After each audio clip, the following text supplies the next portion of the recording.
जजमान, बिटिया के पतिदेव को बुलाइए। शादी के बाद किसी भी पूजा अनुष्ठान में पति पत्नी को एक साथ में होना चाहिए।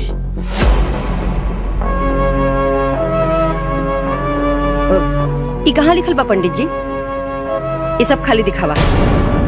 पूजा करें। ये क्या बात कर रही माता जी? विवाह में जो 7 वचन दिया जाता है उसमें से एक वचन ये भी होता है। Oh my God! का पंडित जी, हम तो कितना बार अपना हस्बैंड के बिना ही पूजा किए हैं। का जी? हाँ जी, सही बात पंडित जी। करने के लिए लोग तो करते हैं, लेकिन मैंने तो शास्त्रों की बात बताई है। महाराज, ये बात ये लोगों के समझ में ना आई। और पूजा कराएं। देखिए, पति को परमेश्वर कहा गया है। जब जीवन में पति का इतना ऊंचा स्थान है तो पूजा अनुष्ठान में पति का स्थान क्यों नहीं हो सकता? आजकल आधुनिकता और क्षणिक स्वार्थ के लिए इन रिश्तों का महत्व ही खत्म हो गया है। अगर पति का महत्व नहीं है तो सावित्री यमराज से क्यों लड़ गई? अगर पति का महत्व नहीं है तो सीता जी राम जी के साथ वन में क्यों चली गई? अरे महाराज, हमरे के यहाँ पूजा करे के बोले बानी की प्रवचन देवे खातिर पूजा कराए कि हम दूसरे पंडित बुलाई? देखिए, होने के लिए तो सब होता है, लेकिन एक ब्राह्मण होने के नाते उचित परामर्श देना मेरा फर्ज था। चलिए, आप लोगों की यही इच्छा है तो शुरू करते हैं जी। ओम त्र्यंबकम यजामहे सुगंधिम पुष्टिवर्धनम्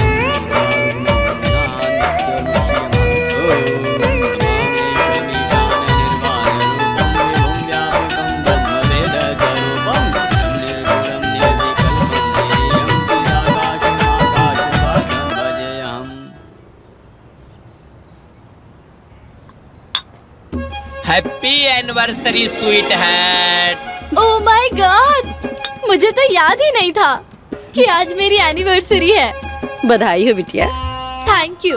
क्या माँ, तुम भी याद नहीं दिलाई? का याद दिलाई बिटिया? हमार तो खुद दिमाग हैंग करता। थैंक यू सो मच छोटन जी, आज आपने मेरा इतना इम्पोर्टेंट दिन याद दिलवाया।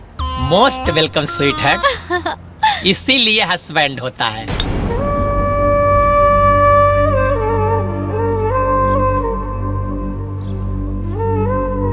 अच्छा गीता, तो तोहार एनिवर्सरी कब आवेला? बताना ताकि हम समय पे याद दिला सके। ओह माय गॉड, आप कैसी बात कर रहे हैं छोटन जी? गीता कैसे एनिवर्सरी मनाएगी? इसका तो इसके पति के साथ लफड़ा चल रहा है ना? तो इसका मतलब साढ़ू भाई होली में नहीं क्या पाई ना?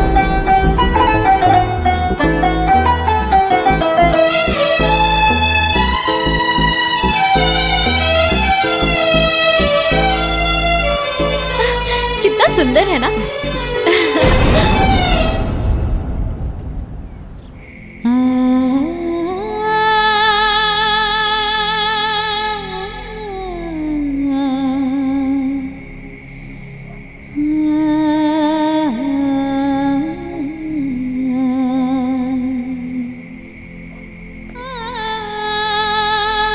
गीता, गीता, हम तुझसे कुछ बात करे चाहता नहीं बिटिया। देखा बिटिया, तू एक मूर्ख औरत के फेर में पड़ के अपन जीवन खराब मत करा। कैसे कि शादी के बाद बेटी के घर मायका ना ससुराल होला। तोहार माई जवन अपना पति के वैल्यू ना कर सकली, वो तोहार पति के वैल्यू कबो ना कर सकेली। अब अनीता तो बेवकूफ ही है। तू बेवकूफी मत करा बेटा। शादी दो संस्कार, दो परिवारन का बंधन होला। दो परिवार के सहयोग से निभावल जाला। तोहर पति, तोहर ससुराल ही तोहर सब कुछ है बेटी। बात के समझे की कोशिश करा। हम तोहर बाप हई। हमरो तोहरा से बहुत प्यार बा बेटा। तोहरा खुशी के परवाह बा हमें। जीवन के चिंता बा।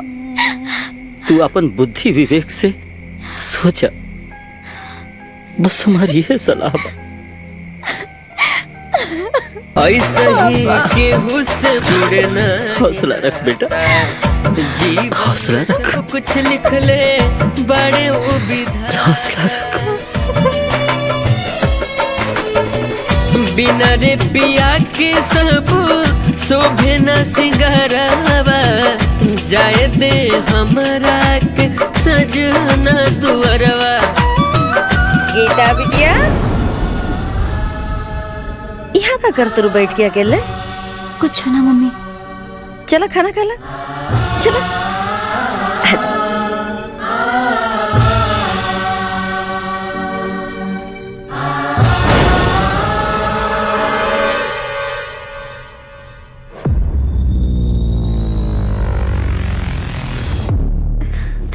मम्मी, हाँ बिटिया। मम्मी हमारे ससुराल से होली आइल बा।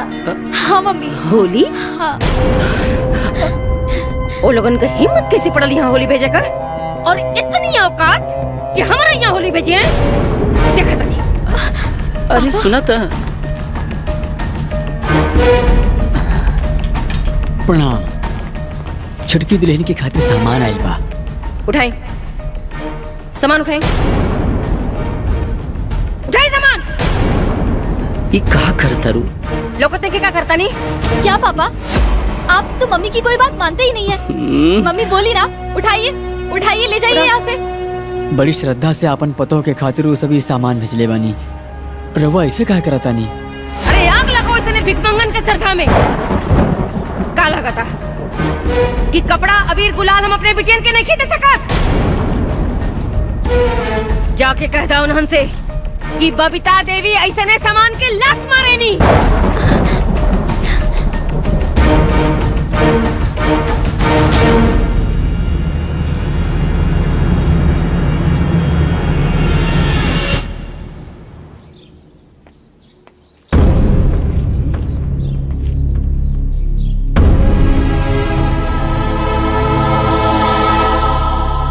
आखिर वो अपने के समझत का बाड़ी हैं?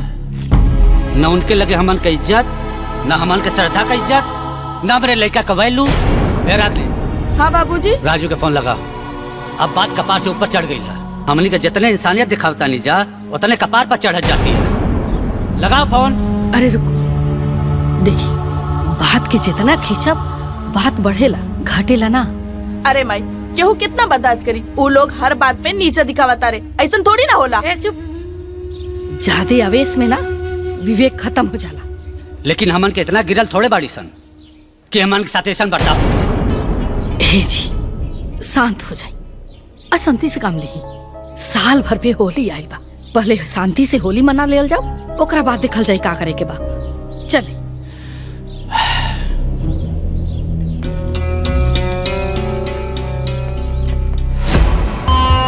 नहीं।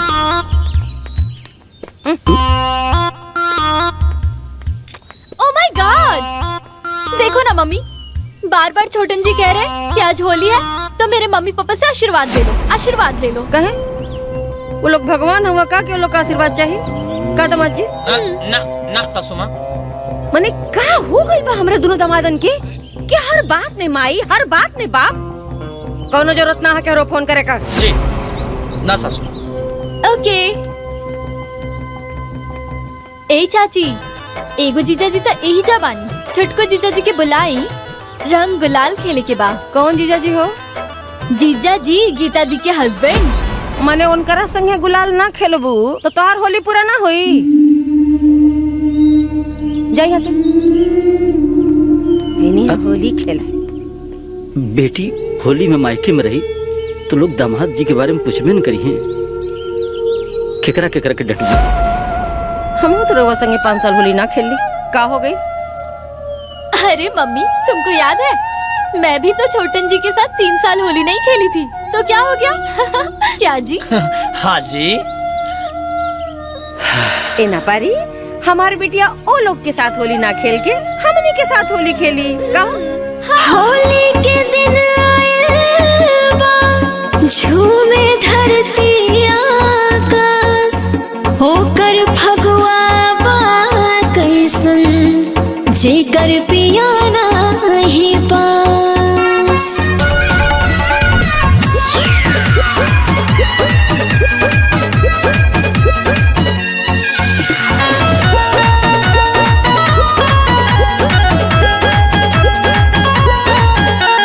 होलिया में छछनता जियवा हो पीवा पड़े नाही पंजरा, पीवा पड़े नाही पंजरा हो पड़े नाही पंजरा। फगुआ खेलेली कुलतिरियावा हो खूबे लूटा तारी लहरा।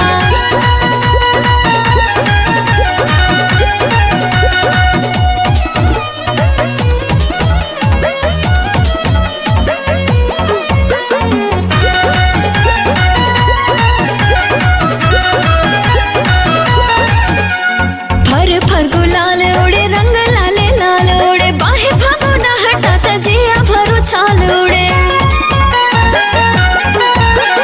मस्ती के दिन बाटे मौसम हसीन बाटे जिकर पिया पास बाड़े फगुआ हसीन बाटे सबका जुड़ात बाटे हियावा हो पीवा बाड़े नाही पंजरा।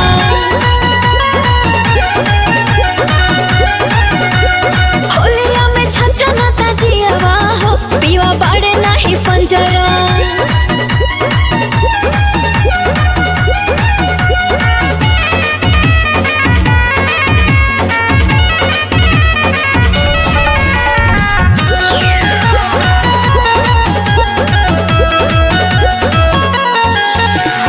अंग अंग खिले लागल मजा खूबे मिले लागल बूढ़वा जवान देख भांग पी के हिले लागल। ऐसन संजोग बाटे झूमत हरे लोग बाटे दिलवा से दिल मिलन बढ़िया ये जोग बाटे प्यार के जरूरत बाटे दियावा हो क्योंकि तड़पता हियावा।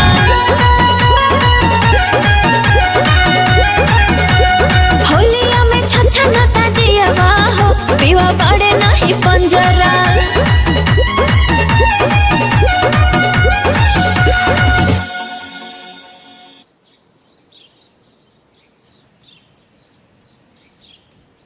हाँ माई प्रणाम।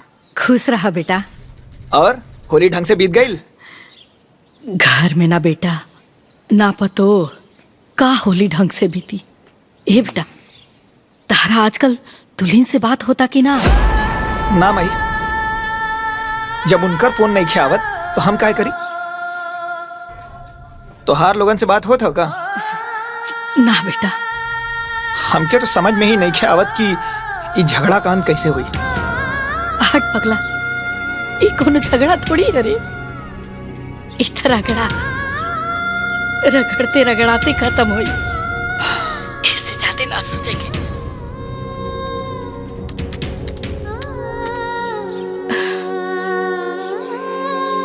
जी ओकरो से बात नहीं किया होगत, समझ में नहीं किया होत का कल जाओ।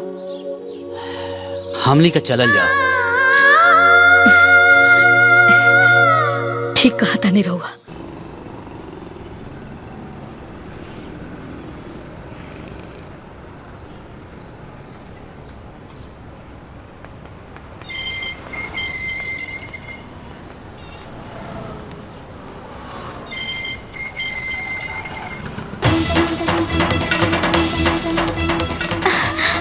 मम्मा जी, बाबूजी।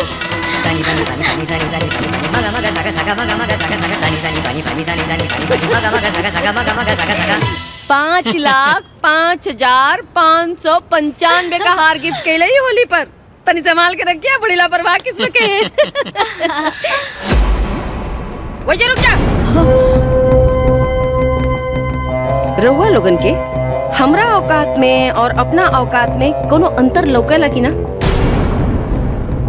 माने कि हम पागल रहनी है कि जौन रउआ के घरे में अपने बिटिया के ब्याह के लिए बनी,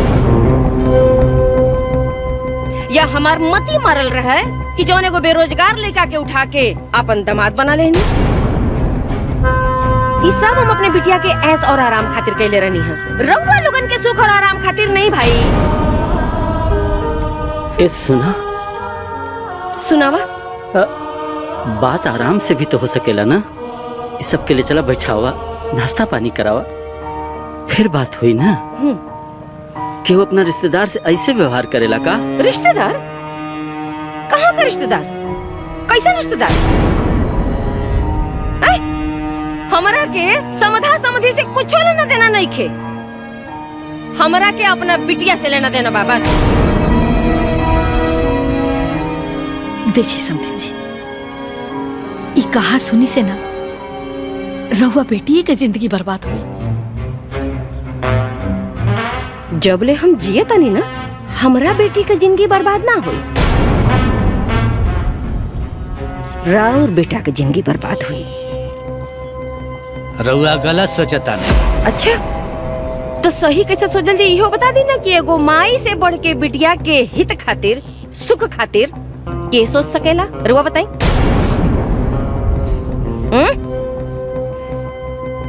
हमरे बिटियन के जीवन हमरे हिसाब से चली, बुझाइल? देख बड़की बिटिया खड़ी, आई बड़का दामाद लखनऊ में घर बनता और गोरखपुर में जमीन किना गई, बुझाइल? वैसे ही छोटकी और बिटिया खातिर सोचले बनी। रउआ लोगन जैसन लाचारी का जीवन नहीं खींचिए कि भाई हमरे बिटियन के।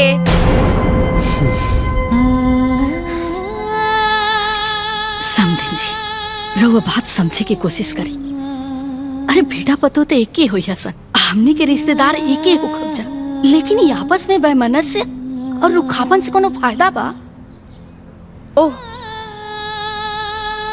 मिस्टेक तो हो गई, हमरा से मिस्टेक हो गई कि तू लोगन के हम अपने रिश्तेदारन के लिस्ट में शामिल के देनी। मिस्टेक हो गई हमरा से। अपना बेटियन के सुख के खातिर हम कुछ भी कर सकते नहीं। जा लोग यहाँ से।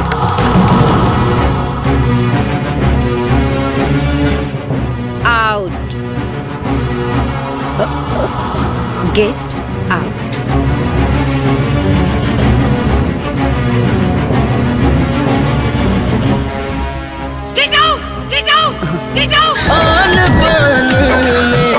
बतिया बिगड़े भइल रोही जाला सोचल सगरे, देर बहुत हो जाला जबले हो,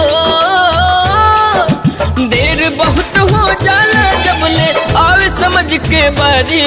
हाय हाय रे दुनियादारी, हाय हाय रे दुनियादारी, हाय हाय रे दुनियादारी, हाय हाय रे दुनियादारी। गीता बिटिया, तुहार का विचार बा अपना ससुराल जाए के बारे में? तो अपना माई से कहत काहे नहीं के? हमारी हिम्मत नहीं की होत पापा। मालिक, वकील साहब आइल बा। जी प्रणाम। आप जी, मुझे बबीता देवी जी ने बुलाया है। काहे? हम बतावता नहीं। जी प्रणाम। निकालिए वकील साहब। जी, आपने जो पेपर मंगवाया है वो मैं ले आया हूँ। ये लीजिए मैम। ला बिटिया, पेपर पे साइन के दा। कहा मम्मी? तलाक के पेपर।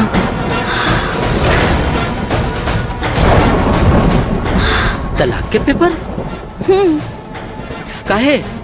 काहे से कि हमरा अपना बेटी के उस स्वार्थी परिवार से छुटकारा दिला के बढ़िया घरे घर बसावे के बा। साइन कर बिटिया। ना मम्मी। Oh my God! क्या गीता, मम्मी तुम्हारी भलाई के लिए ही बोल रही है। चलो साइन करो। गीता, हमारी बात ना मनबू? गीता साइन कर। ना मम्मी, ना। कबो कबो औलाद के दुश्मन होले बाप महतारी। हाय हाय रे दुनियादारी, हाय हाय रे दुनियादारी, हाय हाय रे दुनियादारी।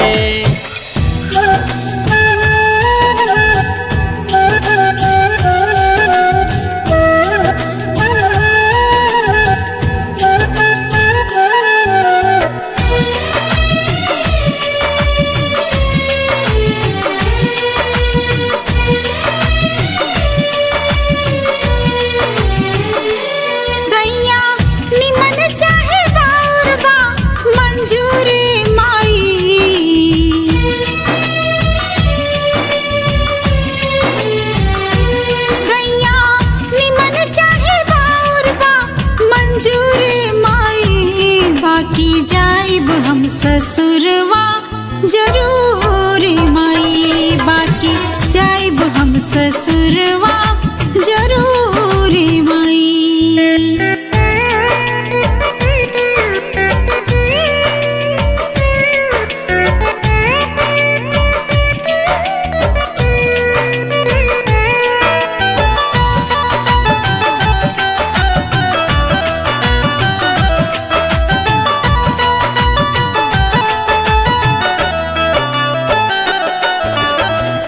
ऐसे ही केहू से माई जुड़े ना ही नाता, जीवन में सब कुछ लिख ले बाणी ओ विधाता। बिना रुपया के सब शोभे ना सिंगरवा, जाए दे हमरा के सजना दुअरवा।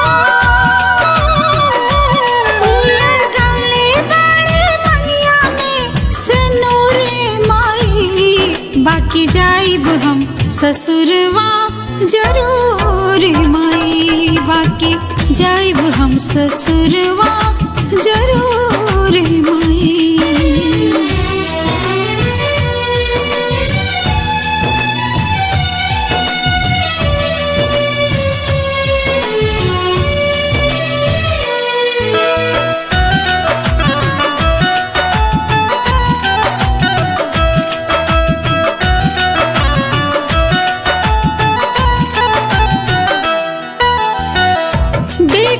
साथे साथे पतोह है माई, नैहर ससुरवा हमके सब कुछ चाहिए।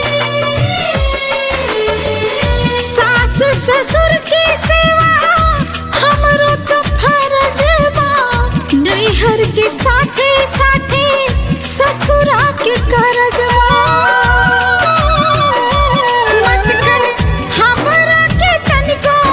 मजबूरे माई, बाकी जाइब हम ससुरवा जरूर माई, बाकी जाइब हम ससुरवा जरूर माई।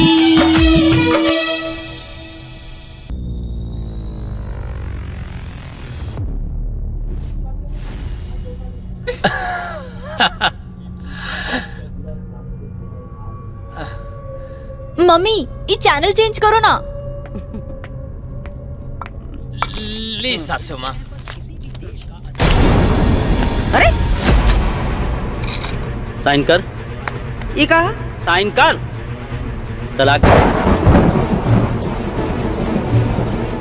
हम तोरा के तलाक देता नहीं। क्या पापा आपका दिमाग खराब हो गया क्या? मार दिमाग खराब हो गई बा। साइन कर। तोहर हिम्मत कैसे भइल हमरा से तलाक लेवे का? चुपचाप बैठ और साइन कर। अरे कर साइन। हलवा पहले की साइन के दे। दिमाग खराब है राउर का? पगला गल बनी का? इतना आसान होला तलाक लेवन? अब ई सब पापा साइन करना तो मार के कपार फोड़ दे। ई सब का करता नहीं जी? कौन बात पे हमसे अब तलाक लेवल चाहता नहीं लोगा? हमार कौन गलती बटे? गलती पूछा तारू? हमरे दोनों बेटियन के जिंदगी बर्बाद करके तू पूछा तारू की गलती कहा? हम बेटियन की जिंदगी बर्बाद करनी? अरे हम बर्बाद करने के उन्होंने की जिंदगी आबाद करने की कोशिश करनी। ये हमके बहुत पहले कह देवे के चाहता है। हमें घर के मालिक हई और हम जौन चाहब तौने होखी। साइन कर। साइन कर। अरे बाकी ये उम्र में हम कहाँ जाए जी? हम बताइए तक कहाँ जी साइन कर दीजिए। साइन कर साइन कर साइन कर साइन कर।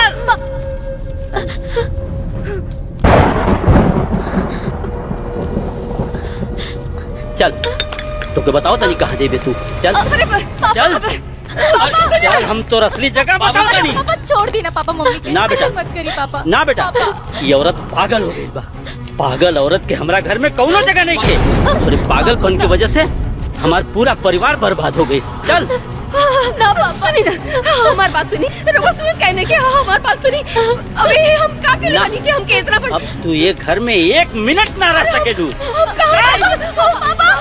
बाबूजी चल निकल हमरा घर।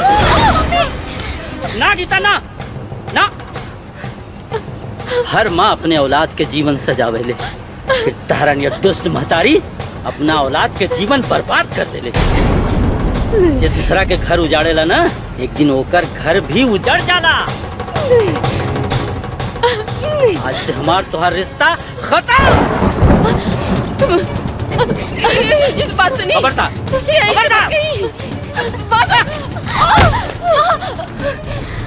समाधि आई बाबूजी।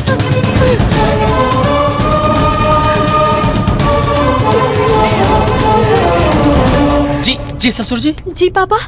बोली अपना घरे कब जाइब और जाइब कि ना। ससुर जी हम ता सासू माँ और रहुआ बेटी के दबाव में आके यहाँ रहता नहीं ना के अपन घर परिवार माई बाबू के छोड़ के यहाँ रह के चाहिए। ससुर जी बताइए ये मेरे और मेरे माँ के ऊपर इल्जाम लगा रहे हैं। वैसे भी आपका परिवार कुछ कम है क्या? इनकी माँ 1 नंबर की झगड़ालू और इनके बाबूजी 1 नंबर के स्वार्थी। इनका तो पूरा का पूरा परिवार ही गलत है। मैं तो सिर्फ इनके निकम्मी माँ की चमची स्वार्थी औरत हमरा के हमरा घर परिवार वालों से अलग कर देले। वो बेचारे कुछ भी न बोले फिर भी आज वो गलत पड़े। ओह माय गॉड, आपने मुझे निकम्मी कहा, स्वार्थी कहा, यहाँ तक कि मेरी माँ की चमची भी कहा। हम तोरा के निकम्मी बोल लिया।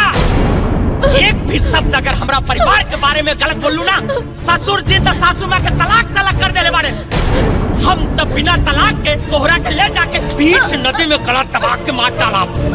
अरे हमरा के तू नामर्द बना के रख ले रहलू।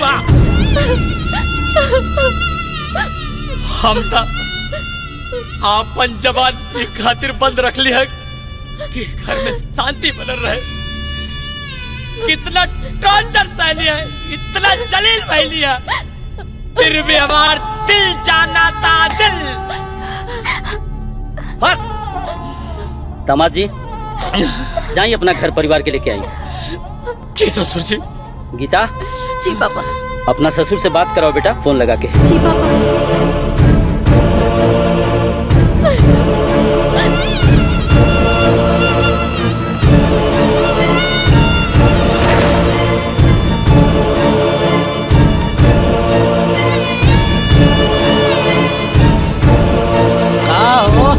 अभी कितना टाइम लगी? अरे बस बन गई जी। अरे जल्दी ले आवा भूख लगल। अच्छा बाबूजी बाबूजी भैया के ससुराली से फोन आइल बा।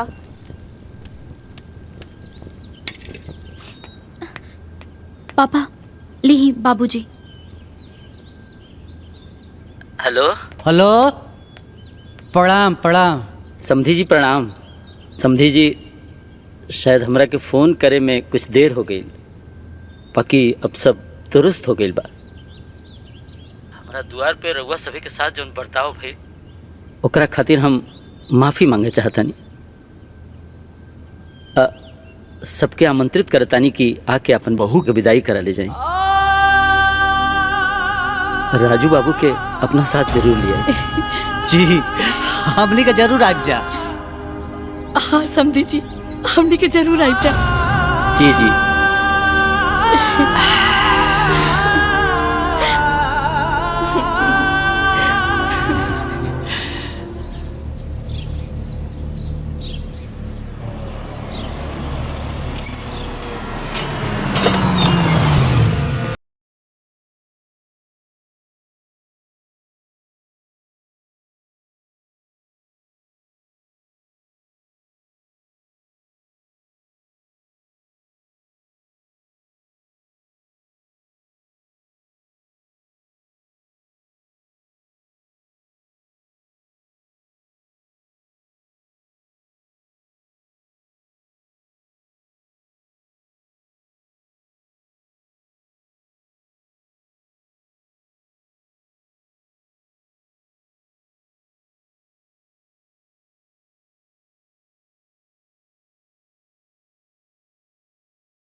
कि हम जोन कुछ भी करता नहीं यही में हमरे बेटियन का भलाई बची।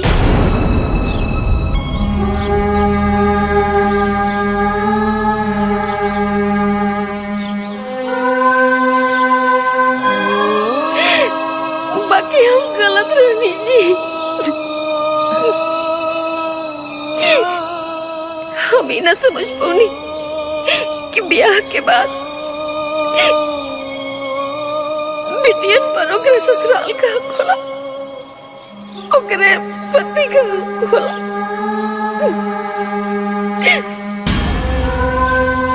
बहुत बड़ी गलती हो गई जी,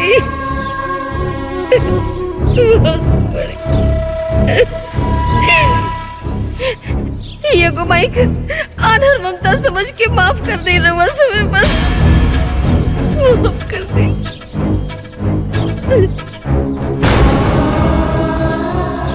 ओ मैं हमारे बेटिन को कोनो गलती ना, वो लोगन के सजा मत दे, जोन भी सजा देवे कि हमरा के दे, बेटियन के नहीं।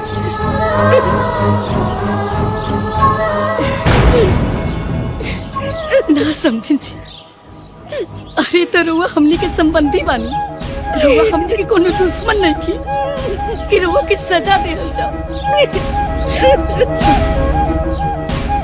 जवन रौरा अपना बेटी खातिर सोचनी वह तो हमनियों के अपना बेटा खातिर सोचनी।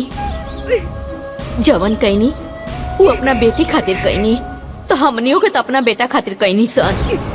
चली सब बराबर हो गई, चलिए अब चलिए।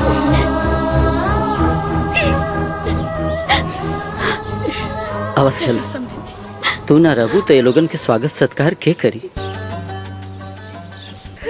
और फिर बिटिया की विदाई भी तो करे के बा ना।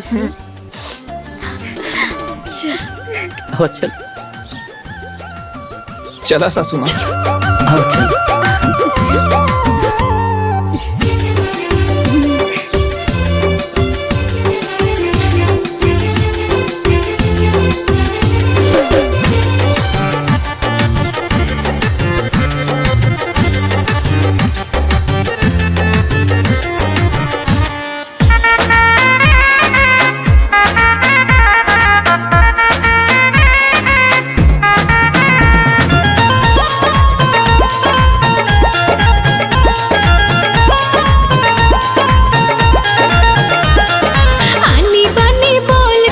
ससुरा के हाई है मोल, देखे में तो बड़ा सुहावन लागे लाई दूर के ढोल।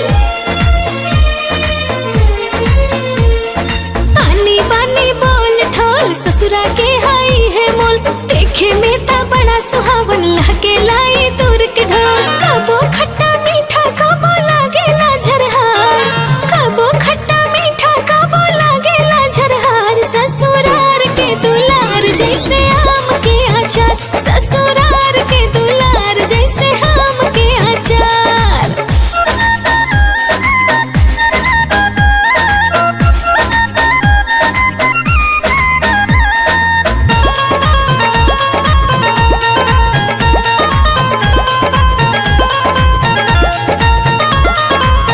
झगड़ा होला रगड़ा होला, सब लोग रूसला, बाकी ऐसन रिश्ता कबहू ना छूटेला। एकर अलगे शासन अलगे चलेला सरकार, एकर अलगे शासन अलगे चलेला सरकार। ससुरार के दुलार जैसे आम के आचार, ससुरार के दुलार जैसे आम के आचार।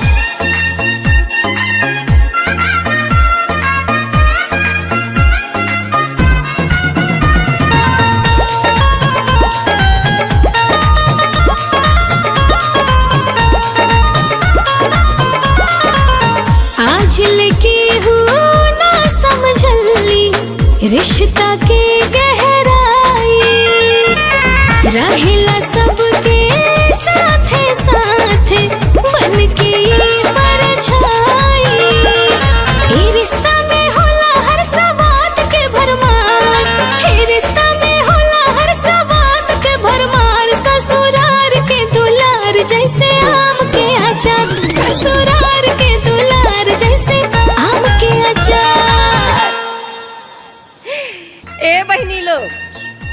लड़कियन के ब्याह के बाद उनके शादीशुदा जीवन में दखल देवल ना अपने जीवन का सबसे बड़का गलती बा। हम तो ये गलती कहिए देहनी, रहुआ सभे मत करो, बहुत दुर्गति होला जी। यानी अंत भला ते सब भला।